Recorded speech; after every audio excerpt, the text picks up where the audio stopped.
So what I have today I will discuss with you critical analysis of the wasteland.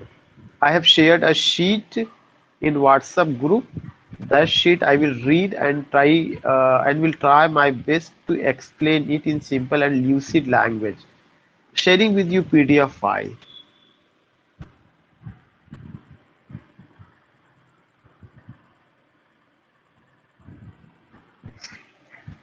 Already you know कि T.S. Eliot का The Wasteland is a masterpiece. In my previous lecture, I told you about what in my previous lecture I told you that this masterpiece published in 1922. It has 5 sections, 433 lines written in blank verse. Most of the sections, yeah, most of the lines are written in blank verse, and it is also said that the wasteland laid down the foundation of the modern poetry. जो modern poetry है सही मायने में Westland से उसकी नींव पड़ती है. और जो भी मॉडर्न पोइट्री है you find some basic characteristics of modern poetry, as modern poetry is highly complex. Modern poetry is not easy to understand. Second important point, you find the use of symbol and images. Third important point, you also find the use of myth, satire, irony, references, allusions, and objectivity also. Objectivity is another point because in romantic era or in Victorian era, you find poet expresses his emotions and feelings directly. He shared his emotions and feelings with reader directly. But in modern age, you find what you find objectivity. Poet creates any third person, या through the mouth of third person he expresses his views. तो जो the waste land है इसमें जो third person है या जो character create किया गया that is the टाइरिसियस.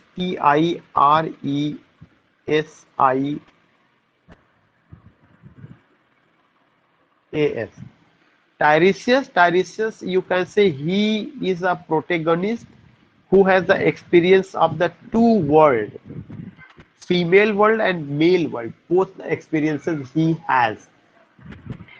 Second important point I would like to tell you कि when you talk about T.S. Eliot या when you talk about modern poetry, there are some common characteristics which always you have to note down या keep in your mind. That was what कि modern poetry was created on the ground of a reality. In modern poetry, undoubtedly, there is allusion, there are references, there are the excessive use of myth, by which the poem becomes complex. Here you find obscurity, indirectness, all these things you see. But except it, there are some burning issues, there are some burning problems which you and I see in day-to-day life. That was the mechanization, that was the urbanization, industrialization, that was the mechanical life, that was the problem of sex, that was the problem of physical relationship, that was the problem of ethics, that was the problem of degradation of the moral values, faith, love, affection, beauty, mutual understanding of soul and heart, materialistic life, capitalism, downfall of church, Bible, and the people's faith in God. Science became primary, religion became secondary. All these things. और इसके अलावा जो एक और point you see or you find, that was what? That was the Second World War and its impact, especially on the lives of the people. So after the not second but first World War, 1914 to 1918, 1914 से 1918 के बीच में पहला विश्व युद्ध लड़ा गया. तो उसका असर क्या हुआ? How do you take that war? वो वार कैसे था? वार के बाद वार से लोगों को क्या उम्मीदें थी? वार के बाद लोगों की जिंदगी कैसे गुजर रही है? उन सब चीजों को लेकर के काफी बातें की गई. I here want to tell you कि जो ये शीट है 8 पेजेस में है उसमें क्या क्या बताया गया है. Eliot's The Wasteland is an important landmark in the history of English poetry and one of the most talked poem of the 20th century. बहुत सिंपल सा बात है कि उन्होंने इसकी पॉपुलैरिटी को लेकर जिक्र किया है. It is a long poem of more than 400 lines. 400 lines की उन्होंने बात की है, लेकिन एग्जैक्टली मैंने आपको बताया है कि कितना लाइन है. 433 लाइन है. पोयम का जो है कैरेक्टर कौन है? टाइरिसियस है. टाइरिसियस मतलब उसका, अगर आप कहें प्रोटेगोनिस्ट है, या टाइरिसियस एक कैरेक्टर इजाद किया गया जिसके माध्यम से राइटर अपनी सारी बात रखता है, जैसे कि love song of J Alfred Prufrock में. Second point you have to key the poem is divided into 5 sections. जो पोएम है 5 सेक्शंस में है, और एक कई बार पूछा जा चुका है पीजीटी में भी, यूजीसी नेट में भी, कि इन पांचों सेक्शंस को आप अरेंज करिए, खास करके यूजीसी नेट में. ये इसका जो सीरियल है, जो इसका सीरियल है, उसको जो है क्या किया जाता है कि आप कह सकते हैं कि उसको जो गड़बड़ कर दिया जाता है, और ये कहा जाता है देन कि you have to rearrange its serial. तो जो पहले नंबर पे है वो क्या है? The burial of the dead. You have to remember this point कि पहले नंबर पे क्या है? The burial of the dead. दूसरे नंबर पे क्या है? A game of chess. Third पे क्या है? The fire Sarman. फोर्थ पे क्या है? Death by water. फिफ्थ पे क्या है? What the thunder said. तो दीज फाइव या four, these five you can say कि titles you have to keep in your mind कि the whole poem has 433 lines divided into 5 sections. Section 1 means the burial of the dead. Section 2 means a game of chess. Section 3 means the fire sermon. 4 means death by water. And fifth means what the thunder said. These are the 5 things. Now the next point which you see, the wasteland draws much of its symbolism and narrative framework from the mythological story. मैंने आपको पहले ही बताया था, इसमें symbol का use किया गया है, इसमें मिथ का यूज किया गया है, और जो वेस्टलैंड है ज्यादातर उसका जो आपका सिंबल्स है वो कहाँ से लिया गया? माइथोलॉजिकल स्टोरी से लिया गया है. What story is mythological? Mythological story is that story which you just see कि on the ground of reality you can't prove it. It's an imaginative story.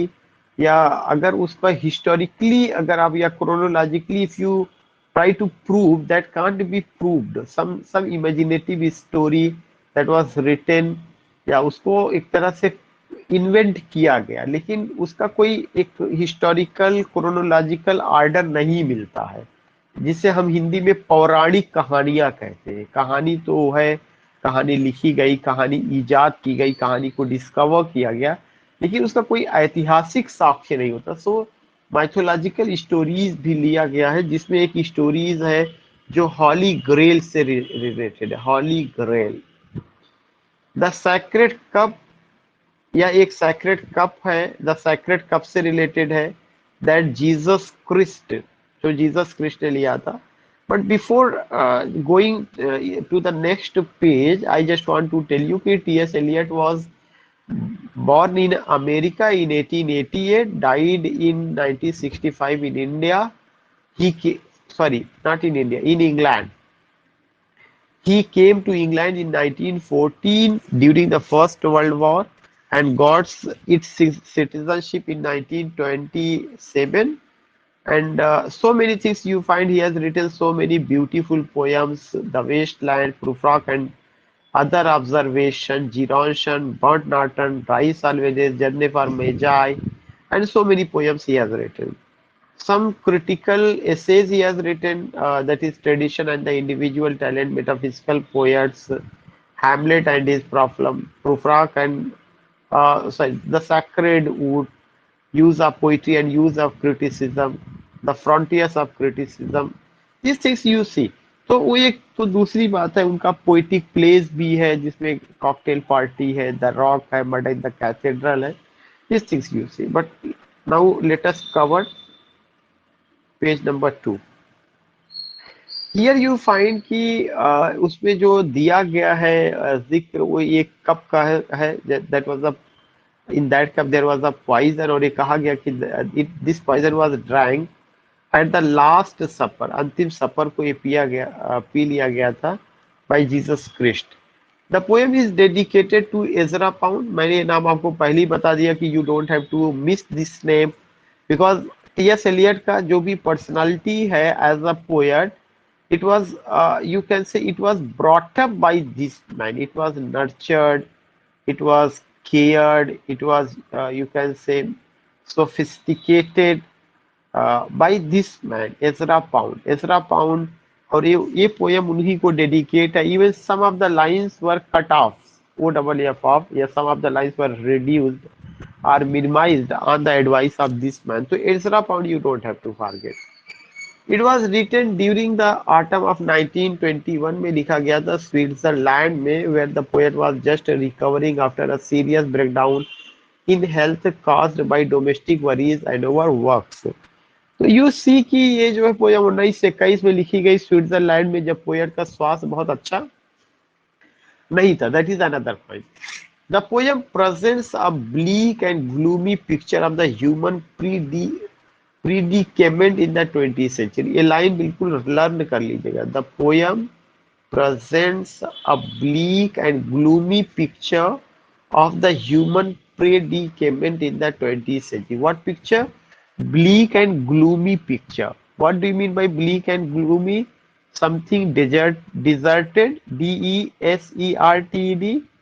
something you can say such a place that has been wasted, unfertile, unproductive, where there is the sterility, no productivity, barren land, heath. These words you can just use. So why heath? Why not productivity? Because the people lost their faith in God, the people lost their faith in religion, the people lost their faith in Bible, the people lost their faith in ethics, the people lost their faith in goodness, the people lost their faith in virtue, and instead of these things, what do you find? You find no spirituality at all, luxurious life, materialistic life, city culture, town area, pub, restaurant, hotel, और then आप कह सकते हैं कि tour, सैर, picnic, all these things you find.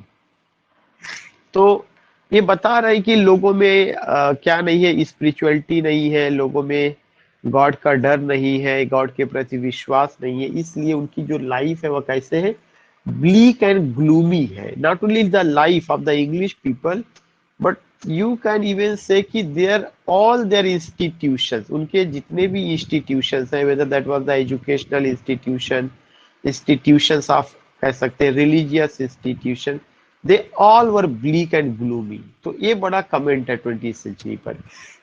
In a way it presents the disillusionment of the generation. ये भी बहुत, इन अ वे, दूसरे शब्दों में यह दिखाता है कि जो मॉडर्न एज है उनमें कितना डिसइल्यूजनमेंट है, कितना भ्रम है। They are not certain what they have to do, what they expect to do and what they are doing. उन्हें करना क्या चाहिए, वे क्या उम्मीद करते हैं करने की, और वे कर क्या रहे हैं, उनमें कोई सामंजस्य नहीं है। तो एक तरह का डिसइल्यूजनमेंट है, gloomy and bleak picture, and you also C disillusionment. The gloom and despair of the poet are mirrored in this poem। ठीक है, पोयम तो समाज का आईना होता ही है, वो तो मिरर्ड है ही है। The Wasteland, a poem in 5 parts, was groundbreaking in establishing the form of so-called kaleidoscopic, a fragmented modern poem। These fragmented poems are characterized by jarring jumps in perspective, imagery, setting और subject। ये सब modern poem का style है कि इसमें क्या है, केलियोडोस्कोपिक concept है, इसके अलावा फ्रेगमेंटेड मॉडर्न पोएम है। मतलब केलियोडोस्कोपिक या फ्रेगमेंटेड मॉडर्न पोएम एक ऐसी पोएम होती है जिसमें एक किसी एक पार्टिकुलर टॉपिक को लेके नई बात की गई है, या उसमें कोई सीक्वेंस नहीं है, ऐसा लगता है सब कुछ फ्रेगमेंटेड है, लेकिन फिर भी हर हिस्सा क्या प्रेजेंट कर रहा है, every line, each word of the poem is representing 20th century life style. Jarring jumps in perspective, imagery, setting are subject. Despite this fragmentation of form, the wasteland is unified by its theme of despair. ये एक बहुत important line है. सब कुछ उसका form फ्रेगमेंटिंग हो सकता है, उनमें कोई जो है आप कह सकते हैं ऑर्गेनिक एलिमेंट नहीं है, लेकिन फिर भी वे जुड़े हुए और किससे, despite this fragmentation a form, the wasteland is unified by its theme of despair. जितने भी सेक्शन हैं उन सारे सेक्शन में एक ही थीम है, theme of despair, theme of gloomy and bleak picture of the human predicament in the 20th century. Its opening lines introduce the ideas of life's ultimate futility despite momentary flashes of hope. एकदम शुरू वाला line ही बताता है कि flashes of the hope क्या है. ऐसा लगता है कि सब कुछ जो है ब्रेकिंग हो चुका है. There is no expectation, all over the side there is only despair, gloomy atmosphere, no expectation, no faith, no mutual understanding, no one is ready to hear the voices of the soul, voice of the soul. No one is ready to give room for emotion and feelings. What is important for them? Only the materialistic life, sexual intercourse, physical relationship, all these things, mechanical, industrial, and you can say ki something robotic life, all these things were important. Its opening lines introduce the ideas of life's ultimate futility despite momentary flashes of hope. The poem goes on to present a sequence of short sketches following an individual's baffled search for spiritual peace. और इसमें एक चीज और भी, इन सब के अलावा यह भी दिखाया गया है कि लास्ट में पोयम जैसे जैसे आगे बढ़ती है कि कितना भी धार्मिक पतन हो गया हो, कितना भी लोगों का विश्वास धर्म से हट गया हो, गॉड से हट गया हो, साइंस में चला गया हो, साइंस का दुष्परिणाम the people got in first world वार, और फर्स्ट वर्ल्ड वार जब ओवर हो गया है तो लोग दोबारा धर्म की ओर वापस आना चाहते हैं, और लोग तलाश में, किसके तलाश में है, स्पिरिचुअल पीस की तलाश में है, spiritual peace they need. It concludes with resignation at the never ending nature of the search. और ये इस पर खत्म होता है कि ये जो ह्यूमन नेचर है वह हमेशा चीजों को सर्च करता है, ह्यूमन नेचर हमेशा चीजों को तलाश करता है, कभी ह्यूमन नेचर में तलाश या खोज कभी बंद नहीं होती. There is no destination, there is no final point where things are going to be you can say कि close, जहाँ पे चीजें जो है close होने जा रही, तो these things you see. It concludes with resignation at the never ending nature of the search. The poem is full at the never, yeah, the poem is full of literary and mythological references. तो इसमें literary और mythological references दिया गया है that draw on many cultures and universalize the poem's theme, जिसके माध्यम से बहुत सारे कल्चर की आप कह सकते हैं, जैसे वी आर लिविंग इन कलयुग, अगर मैं बात करूं तो कलयुग से पहले का जो लाइफ स्टाइल था, शेक्सपियर के जमाने में, शेक्सपियर से पहले, ईसा पूर्व से पहले, बिफोर जीसस क्रिस्ट या जीसस क्रिस्ट के बाद का जो लाइफ स्टाइल था, so many references have been given, और उन सबको तो उस समय का कल्चर, उस समय की चीजें भी ड्रॉ करने में आसानी होती है. According to legend, only the pure of heart can attain the grail. In the version of the Grail myth that Eliot draws on a wasteland, करें कि जो ग्रायल मिथ है, जैसा आपको बताया गया था कि ग्रायल मिथ में ये दिखाया जाता है कि कैसे जीसस क्रिस्ट जहर का प्याला पी लेते हैं, तो उसमें जो है क्या होता है कि सब कुछ जो है डिसोलेटेड या बैरन दिखाया जाता है. In the version of the grail myth that Eliot draws on a waste land is awaiting a miraculous revival for itself. And it's falling ruler the Fisher King. जो फिशर किंग थे उनकी अपने साम्राज्य में क्या होता है कि स्टीरिलिटी आ जाती है, और किसकी वजह से? बिकॉज धर्म के प्रति अ, जो एक नजरिया होना चाहिए वो कायम नहीं रख पाए थे। तो किंग का अगर आप देखेंगे कि जो रेफरेंस है ग्राइल का या किंग फिशर का, वो सब फिशर किंग का, इस तरह के तमाम रेफरेंसेस दिए गए। जब उसको लाइन टू लाइन पढ़ाया जाएगा तो you will be able to understand कि where is the reference of the Fisher King and why is it significant. And it's falling ruler the Fisher King guardian of the holy grail. जो Fisher king है वो guardian है हॉली ग्राइल के, उनका reference. तो Fisher king के राज्य में कैसे बदहाली आती है, उनका राज्य कैसे डिजोलेट हो जाता है, this things you see there. तो हॉली ग्राइल का और फिशर किंग का reference. The wasteland appeared in the aftermath the wasteland appeared in the aftermath of world war first. ठीक है, वर्ल्ड वॉर फर्स्ट के बाद आया, which was the most destructive war in human history. To that point, many people saw the poem as an indictment of the post-war European culture. ये आपको कई बार बताया गया कि जो पोयम है वो किसको रिप्रेजेंट करता है? Post war European culture and an expression of disillusionment with contemporary society which Eliot believed was culturally barren. Eliot का मानना ये था कि जो मॉडर्न सोसाइटी है वो कल्चरली बैरन है। जो मॉडर्न सोसाइटी है उस सोसाइटी में किसी तरह का जो है फर्टिलिटी नहीं है, और ये किसकी वजह से है? Due to the first world war. First world war की वजह से चीजों में बहुत तेजी के साथ जो है क्या होता है? स्टीरिलिटी आता है। The theme of the poem is the spiritual and emotional sterility of the modern world. ये सब लाइनें जो बहुत इंपॉर्टेंट है। पोयम की जो थीम है वो क्या है? स्टीरिलिटी। स्टीरिलिटी बैरननेस की, आदमी के जीवन से जो है इमोशन, जज्बात और जो अध्यात्मवाद है, ये सब चीजें खत्म हो गई है। Man has lost his passion, his faith in God and religion. ये तो ऑलरेडी मैंने डिस्कस किया।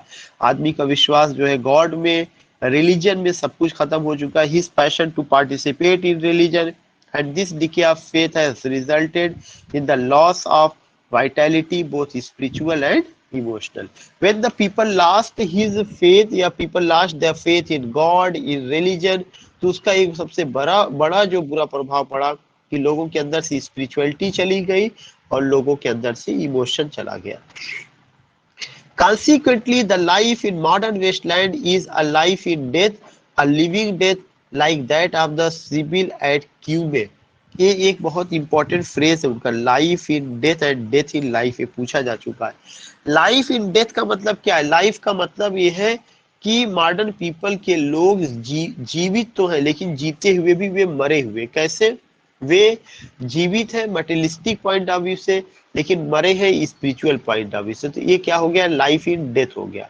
और डेथ इन लाइफ क्या है? कि मैं तुम्हें मरे हुए इंसान में जिंदगी दिखाता हूँ कि अगर आदमी जो है मटेरियलिस्टिक पॉइंट ऑफ व्यू से अगर वो मर चुका है तो स्पिरिचुअल पॉइंट ऑफ व्यू से वह जिंदा है। तो ये जो दो फ्रेज है, लाइफ इन डेथ और डेथ इन लाइफ, ये बहुत इंपॉर्टेंट है।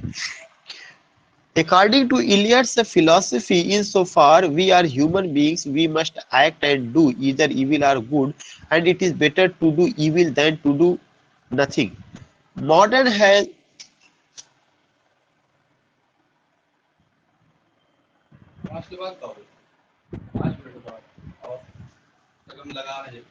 According to Eliot's philosophy, insofar as we are human beings, we must act and do either evil or good, and it is better to do evil than to do nothing. Modern man has lost his sense of good and evil, and this keeps him from being alive, from acting.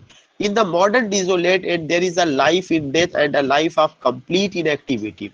सबसे important चीज है कि modern आदमी में क्या है? Life in death है, और एक ऐसी लाइफ है जिसमें क्या है? कंप्लीट इनएक्टिविटी है।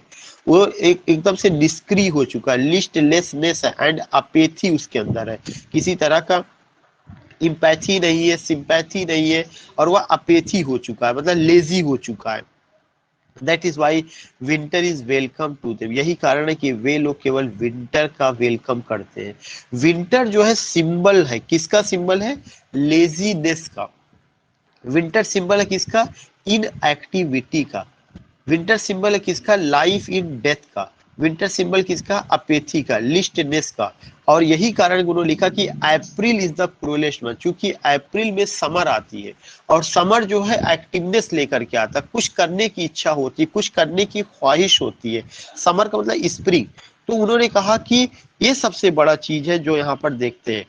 फिर उन्होंने कहा for it remind them for the stirrings of life they dislike to be roused from their death in life. और जो मॉडर्न मेन है वो इतना आलसी हो चुके हैं कि वे अपने आलस्य से बाहर ही नहीं आना चाहते हैं।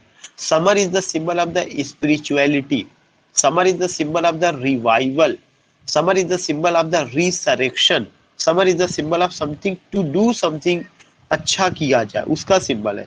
ये जो है ये सबसे बड़ा जो है निगेटिव पॉइंट है कि मॉडर्न मैन विंटर को तो पसंद कर रहे हैं, समर को कोई तवज्जो नहीं दे रहे, क्योंकि मॉडर्न मैन के ब्लड एंड डीएनए में you find what? You find inactivity, you find what? You find laziness, you find apathy, you find listlessness. They are not active, they are not passionate, they are not involved in any work, they don't want to do anything. That is the point you see here. The poem thus presents a vision of dissolution and spiritual drought. बहुत अच्छा word, a vision of dissolution and spiritual drought. Poem ये बताती है कि spiritually ऐसा लगता है जैसे सूखा हो चुका है। This spiritual and emotional stability of the denizens of the wasteland arises from the degeneration, vulgarisation and commercialisation. जो पूरी लाइफ है उसमें डिजेनरेशन है, वल्गराइजेशन है और कमर्शियलाइजेशन ऑफ सेक्स है, हर चीज को। Eliot's study of the fertility myths of different people had convinced him that the sex act is the source of life and vitality. Eliot का मानना था कि जो सेक्स है, जो फिजिकल रिलेशनशिप है, वो एक तरह का एक्टिविटी है और वो जो है आपको स्पिरिचुअलिटी की ओर ले जाता है। लेकिन जब सेक्स मैकेनिकल हो जाए, जब सेक्स केवल जो है एक तरह से हंगर ऑफ बॉडी हो जाता है, तो वहां पे किसी तरह का जो है फर्टिलिटी नहीं होती है। तब वह जो है क्या होता है कि वह एक तरह का हंगर होता है। और मॉडर्न एज में जो सेक्स है उसका मतलब यही है। Sex act is the source of life and vitality when it is exercised for the sake of procreation and when it is an expression of love. करें कि जब सेक्स को प्रोक्रिएशन, एक नई जनरेशन को जन्म देने के लिए और एक्सप्रेशन ऑफ लव के लिए किया जाता है, तब तो ये बेहतर है।